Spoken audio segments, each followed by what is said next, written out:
አገር የሚያውቃት ከቤተ መቅደስ ስትመላለስ ለፈውሷ ሳይሆን አምላኳን ወዳ በጊዜ የምትደርስ ያሸማቀቃት ያስጎበጣትን ጭራዋ ላይ ይዛ ስትገባ ለካ ቀድሟታል። ቢዳስሳ ተፈወሰ ጀርባ ወደቀና ሲጃ ሩሩ መቷ ፈዋስ መቷ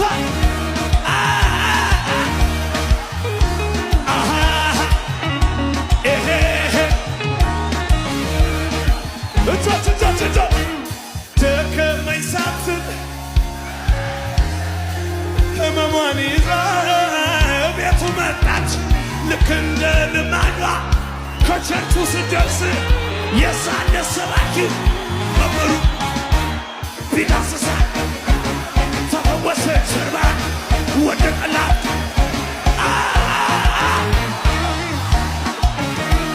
ሩሩ መቷል ፈዋስ መቷል።